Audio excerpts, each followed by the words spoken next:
จากน้องสาวเพื่อนกับสิญญอพาเข้าเพราะว่ามื้อนี้มายามน้องครั้งแรกได้ใจดีหลายเลยทุกคนเลยน้องก็มีป่าเนาะ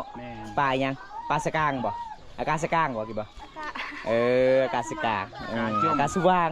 อากาศสว่างคือป่าสกางทุกคนเลยก็คือเฮามายามน้องก็คือเห็นน้องก็สิงเงาเนี่ยเนาะเพราะว่าน้องก็มื้อนี้แบกกับเบิดเน็ตกับเบิดมื้อนี้อ้ายมายามเจ้าอ้ายก็บ่มีหยังหลายสิให้น้องเด้อซื้อสบู่ด้วยน้องเด้อสิบัตรเติมเงินแล้วก็เซ็นหาเบาใส่มือแรงเบาใส่ก็ได้พี่เพจน้องเดินทุกคนสงสารน้องเด้เวลาน้องไปอาบน้ำก็คือเห็นกระตาสบู่ของน้องก็บ่มีสบู่เลยมื้อนี้ก็ยังใส่กับไอเตะอยู่บ่ยังใส่อยู่เนาะใส่อยู่นี่เด้อทุกคนสีเหลืองๆคือกับไอเตะน้องเด้อพี่น้องเอ้ยบ่ได้ใจดีก็ซื้อซอยให้น้องนี่เด้อพี่น้องเอ้ยอยากได้เกิบยังแบบได้เจอได้ส้นชุ่งบ่เกิบได้ก็ได้แบบได้ก็ได้เนาะ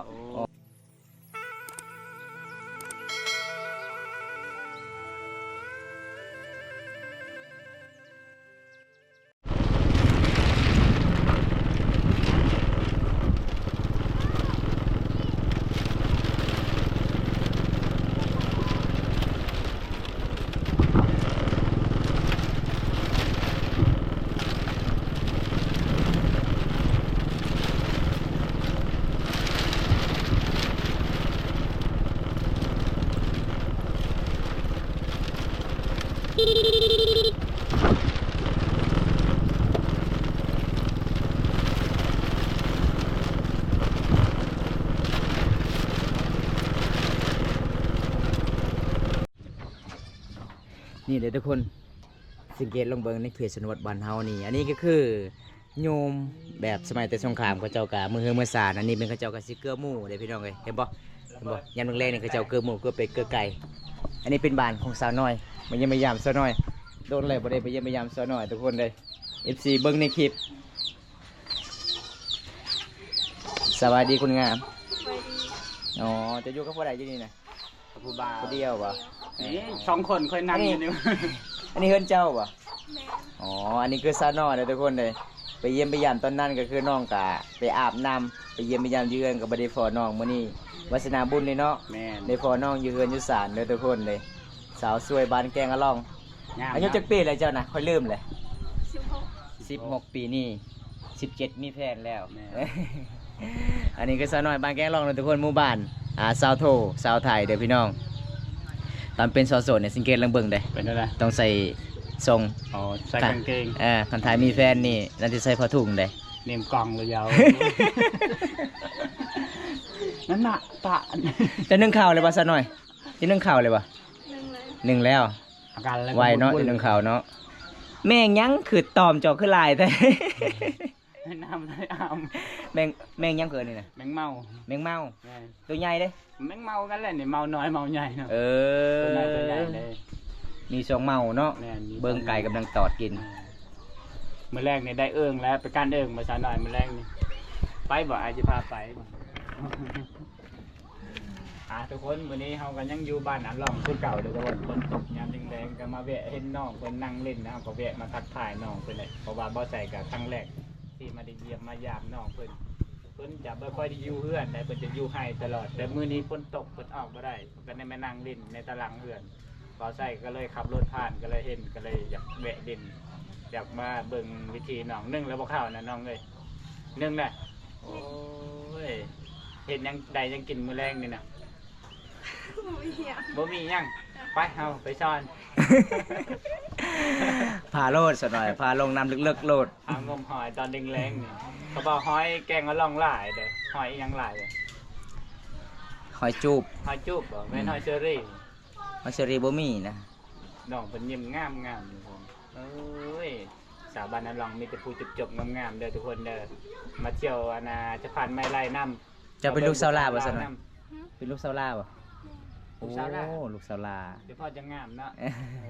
ขะดองแพงนะบ่ใส่แม่นบ่50 ล้านนะขะดองลูกสาวลาหลายๆคนนี่มีแต่ขะดองแพงหมดสิจุกเงินคาดองนี่แล้วทุกคนบรรยากาศน้ำแรงทุกคนตะเวนจะสีซองแดดตะกี้นี้คือพ่นที่ตกอันนี้แบบแดดนะทุกคนเลยไปใช้ตอนแรกอาบน้ำใส่มอง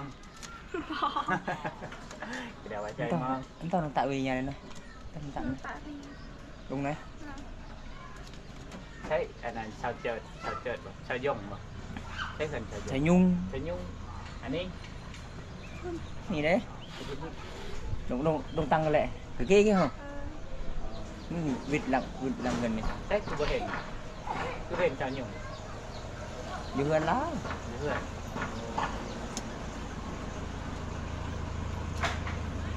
รถนี่ข้ามจะผ่านได้บ่ ตามได้ ได้ ได้ลูกพอลีนะ ลูกฟ้าลี่ น้อยๆนะ ลูกไอ้พอดัง อ่ะ กันดัง อ่ะ พอดังไปเฮ็ดงานแล้วบ่จันน่ะ มา บ่ใช่ว่าไปแล้วบ่แซ่เอ้ยอันนั้น อะดางได้อยู่เพื่อซะ หลอกงานวาง เจียหลอกตี ว่าจะไปเฮ็ดงานอยู่เวียงแล้วบ่แซ่บ่ได้เฮ็ดคลิปนำกันแล้วบอกโอ้คิดฮอดแล้ว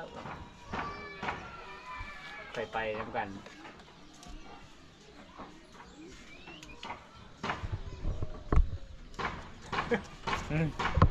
เอาถึงงานเอาเป็นยังไงเห็นผู้สาวอะไรก็บ่ปากบ่เว้าผู้สาวสิมักบ่สิแบบนี้นะ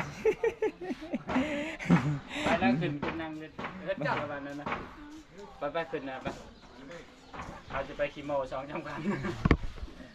ไปปะ ไปทุกคนอันตอนนี้น้องสาวเพิ่นก็สิพาขึ้นศาลก่อน อันนี้เป็นบ้านน้องนะทุกคน ไปขึ้นไปดินเรือนกันหน่อยโอ้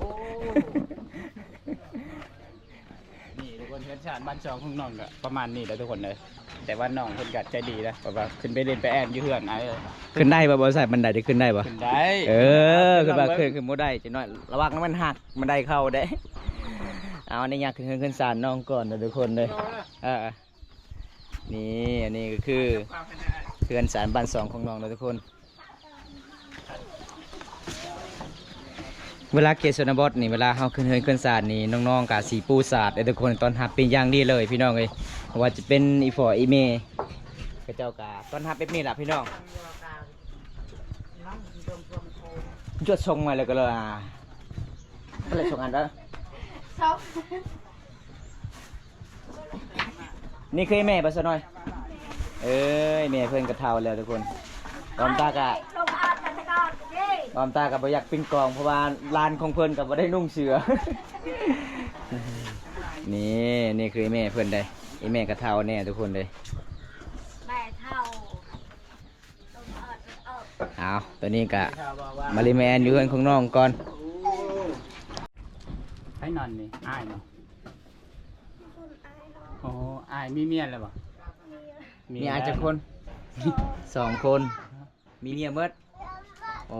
แสดงว่ายังโสดก็คือเจ้าผู้เดียว โอ้ ไอ้แม่เพิ่นว่าคอยเท่าแล้วเด้อลูกเอ้ยเพื่อนสันสิอยู่กับบ่มี แม่น เพราะว่าในเครื่องของน้องก็หาเงินหาคำบ่เป็นเนาะ แม่นมัน บ้านเฮามีที่ไหนเฮ็ดสวน บ่มีมองหาจะนี่ก็ได้ ขายแต่นิดนึงอยู่บ้านของน้องก็คือ อันนี้เป็นบ้านของน้องลองไปพูดเป็นศิลน้องเลยเด้ แม่น อาบน้ำศิลน้องไล่ป่าจับหอยเลย แม่น คือธรรมศาสตร์สุดๆงด บ้าน งาม บ้านริมเชเนาะเอาน้องบ่ใส่เอาให้ ใจ ดีใจว่ะ ใส่อาบน้ำเด้อไอ้ายก็บ่มีหยังเอาให้ เออ มีแต่ปลาทุ่งนี่แหละ เพราะว่าเขาเบิ่งน้องอาบน้ำตอนนั้นก็สงสารน้องเนาะ แม่น สงสารน้องก็สิอาบน้ำกับบุวิพอถุงสิอาบน้ำทุกคน บ่ใส่ชัญญาเลยเด้อว่าสิเอาปลาทุ่งให้ก็เลย เลยได้พออยู่เพื่อนมื้อนี้ แม่น ก็เลยมาหาอยู่เพื่อนเลย แม่นล่ะว่าอยู่อะไรอยู่บ่อนอาบน้ำเฮาเว้ากันมื้อนั้นเนาะลืมแล้วได้บ่ใส่มีคนว่าขี้ลืมโดด แค่น้องน้อยละ น้องน้อย สาวน้อย ก็เลยบอกว่าที่จริงบัจะเอาให้หลายคนอยู่แต่ว่าบ่พอเนาะก็เห็นมื้อนี้เห็นน้องเดี๋ยวคนอื่นก็สิให้น้ำหลังทุกคนชาวโทก็สิให้น้ำหลังอีกเพราะว่าน้องเพิ่นบ่อยู่ไปหาหน่อไม้ชาวโทแต่มื้อนี้เห็นชาวน้อยก็ให้ชาวน้อยไปก่อนคนละพื้นซ่องพื้นแบ่งกันใส่อาบน้ำยามแดงๆทุกคนเลยเพราะว่าทีมงานเฮาก็บ่ค่อยมี เพื่อนของน้องประมาณสนิทเลยทุกคนเลย นี่ นี่คืออีแม่เอามาเบิ่ง เพื่อนชาติบ้าน อ้ายของเพิ่นก่อนเฮ็ดหยังอันนี้น่ะสบายดีเด้ออ้าย ไปดี จะเฮ็ดหยังนี่น่ะ ปิงปลา ปิงป่าโอ้ขายปิงป่าบ่ โดย โอ้ เอาทุกคนอยู่กันอายเพื่อนก็มีปิงป่าเลยพี่น้องนี่แหละพี่น้องเขตชนบทบ้านเฮาตาขยันก็คือได้กินป่าตลอดอยู่ตามแคมป์เซระนองภาษาไทยเอิ้นอยู่ตามรินเซระนองทุกคนอันนี้เป็นเพื่อนสามบ้านสองของน้องสาวน้อยพี่น้องเอ้ยเห็นบ่ประมาณชนนี้เด้ใน อันนี้คืออายของเพิ่นกสิยอมพาเขาให้กินอีกเวลาเฮามาเยี่ยมมายามนี่แหละพี่น้องเคสนวัตของชุมเผาบรูมังกองนี่อีเมก็เท่าแล้วส่วนทีมงานเฮากับมาเล่นแม่แอนอยู่กับสาวน้อยอยู่อันนี้ลูกไพ่บ่อยไหมลูกไพ่บ่เออลูกไพ่ลูกไพ่มาจากบ้านใด chỉ có cái ăn phải ăn เออเอาอีเมเพื่อนใครจะได้ลูกไผ่ใส่เวียกใส่งานเอาทุกคนนี่แหละเคสนวัตบ้านเฮาเด้อทุกคนเห็นปะอันนี้ก็คือบ้องเขาเจ้ากะสีเกาะติ๊กเข่าเวลาเขาเจ้าสวยเข่าสวยน้ำต้องเกาะแบบนี้เลยสนวัตชุมพรบรูบ้านเฮาแต่ประมาณนี้แหละพี่น้องบรูล่ะคืออยู่ในเมือง ผู้ใดอยากได้ก็จะลงน้องไปเช็ดหาเด้อน้องน้อยลูกสาวลาบ้านแก่งอันลงสมสะพานไม้ไล่นำสมดิทีชีวิตสาวนำอทั้งเลยหรือว่างามอีเดีย แม่นแบบภาษามังกรนั่นปะ อทั้ง อ๋อทางน้ำลาย งามลาย อ๋อลือได้บ่ดิ ทั้ง งามอีลี่ งามอีหลี เออ ทุกคนบางคำก็เข้าใจแน่บางคำก็บ่เข้าใจแน่ อันนี้คือพะทุงเบาไซให้ตอนแรกก็คือน้องกับสินุ่งนี่เลยเนาะไปอาบเนาะแต่ละว่างนี่น้องเอ้ยอย่าพันเห็นเบาไซตลอดได้ รอบนี้เอาชิ้นไปก่อนเดี๋ยวรอบหน้าจะเอาหัวใจไปให้อีก เอาสู้ๆไว้อย่าบ่ขดองลูกสาวหลาน่ะแพงได้50 ล้านได้ 50 ล้านเนาะ เออ ตายโดดบ่ใช่นะ แม่มาบ่เท่า50 ล้านมาขดองลูกสาวหลาบ่ một châu เออมาเละขดองอะไร năng bồn năng tơ cầm một quạt นี่ แม่เท่าจักได้หรือบ่1,100ก็เอา เออ เพราะว่าจะ50 ล้านเลย1,100ก็เอาเพราะเพียงหักแพงกัน จะดีเนาะไม่เท่าเพิ่นตลกเก่งทุกคนเลย ไม่เท่ากับลมณ์ดีนะโอ้นี่ทุกคนนะครั้งแรกได้บ่ใส่ได้มาเยี่ยมมายามน้องน้อยนะ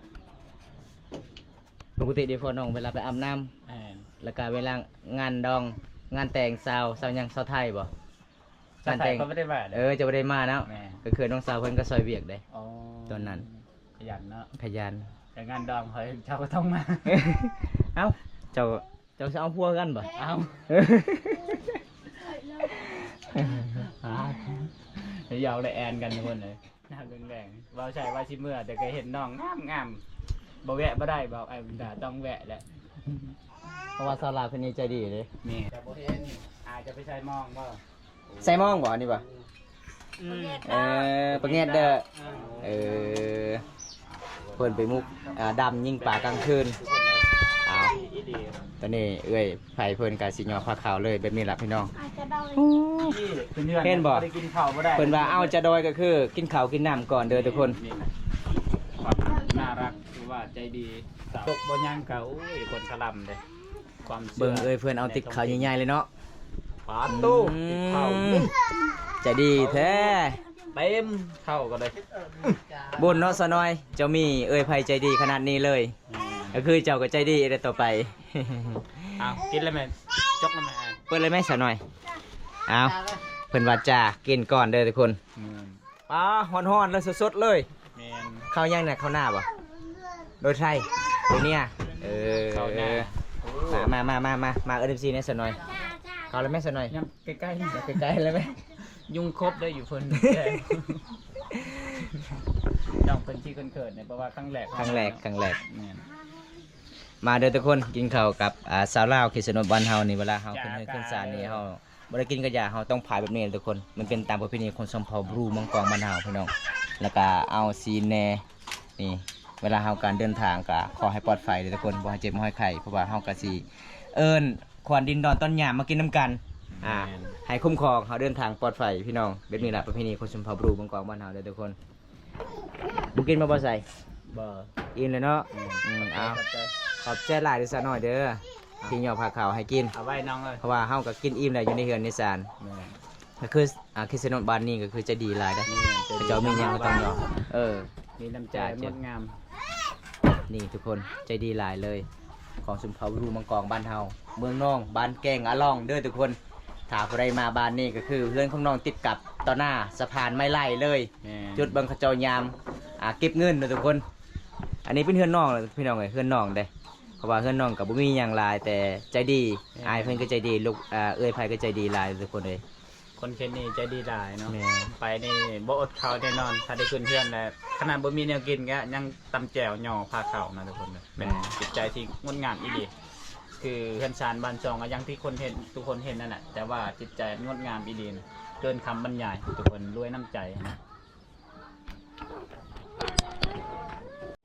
เอาทุกคนหลังจากน้องสาวเพื่อนกับสิญญอพาเข้า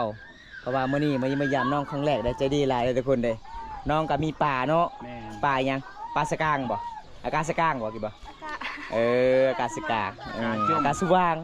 อากาศสว่างคือป่าสะกางทุกคนเลยก็คือเฮามาเยี่ยมน้องก็คือเห็นน้องก็สิงเงาๆเนี่ยเนาะเพราะว่าน้องก็มื้อนี้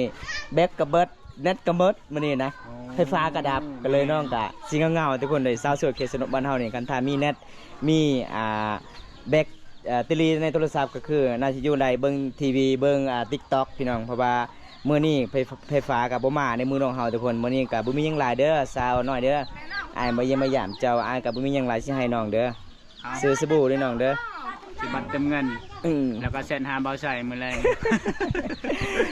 เบาใส่ก็ได้พี่เพจน้องเด้อทุกคน สงสารน้องเด้ แม่ เวลาน้องไปอาบน้ำก็คือเห็นกระตาสบู่ของน้องก็บ่มีสบู่เลย โอ้ ก็เลยสงสารตอนนั้นก็คือน้องเวลาไปอาบน้ำน้องใส่กับอีเตะเด้ แม่นบ่บอกเบาใส่เด้อ มื้อนี้ก็ยังใส่กับอีเตะอยู่บ่ ใส่ ยังใส่อยู่เนาะ ใส่อยู่ นี่เด้อทุกคนสีเหลืองๆคือกับอีเตะน้องเด้อพี่น้องเอ้ยบ่ได้ใจดีก็ซื้อซอยให้น้องนี่เด้อพี่น้องเอ้ย อยากได้เกิบคือได้เกิบยังแบบได้จังได๋ส้นชุ่งบ่ เกิดได้ก็ได้ แบบใดก็ได้เนาะ โอ้อ่ะถ้าผู้ใดอยากให้น้องเพิ่นใส่เกิบอันน่ะดีๆนะก็ซื้อให้ในเด้อทุกคนเด้อบ่ใส่นี่งบเบิดแหละน้ำมันลดแพงทุกคนเด้อช่วงนี้ เพราะว่าเฮาก็บ่มีเงินมีคำกันเนาะแต่เฮาก็ ค่อยดีปานใด น้ำจิตน้ำใจทุกคนเลยเห็นแล้วก็สงสารน้องๆก็เลยเฮาก็เป็นห่วงขอให้น้องมีความสุขมีความยิ้มเพราะว่าน้องใจดีเฮาก็ต้องใจดีคือกันกับน้องเนาะ แม่ เอาน้องมื้อนี้ก็ขอบใจหลายเด้อที่พาอ้ายได้ขึ้นเฮือนขึ้นศาลเพราะว่าอ้ายก็ดีใจแฮงเลยเพราะว่ามีโอกาสหน้ามีเวลาว่างอ้ายก็มาเยี่ยมมายามกันใหม่เด้อเอาบ๊ายบายสิเนี่ยบ๊ายบาย ทุกคน ขอทั้ง ตอนนี้บอมตากับซี ขอบใจเด้อก ลับบ้านก่อนทุกคน ไม่ได้ไอ้มาหาได้ มันนี้เฮากับไปเยี่ยมไปอยากสาวน้องดิฟอน้องครั้งแรกๆน้องกับสิเขินๆนี่พี่น้องแต่ยอมรับว่าสาวลาวคนนี้ใจดีเลยหลายๆคนทุกคนเขาเจ้าก็สิยอพาข่าวอีกพี่น้องเอ้ยแบบเฮามาเยี่ยมมายามของชมเขารูมุงกองหมู่บ้านแกงลองกับสาวลาวหลายๆคนก็ใจดีแล้วทุกคนไม่เป็นบ้านน้องพี่น้องในสามบ้านซองน้องสำนีก็ใจดีหลายพี่น้องบอมตากับสิปิดคลิปไว้สำนีก่อนถ้าบ่ได้รับชมคลิปนี้แล้วก็ฝากกดไลค์กดแชร์กดติดตามฝากเป็นกำลังใจบอมตาเป็นคลิปตอนต่อไปเด้อพี่น้องคลิปหน้าพบกันใหม่ขอกล่าวคำว่าสวัสดีครับ บ๊ายบาย ไปกันเด้อใช่ ไปกินข้าวอยู่กันเนาะ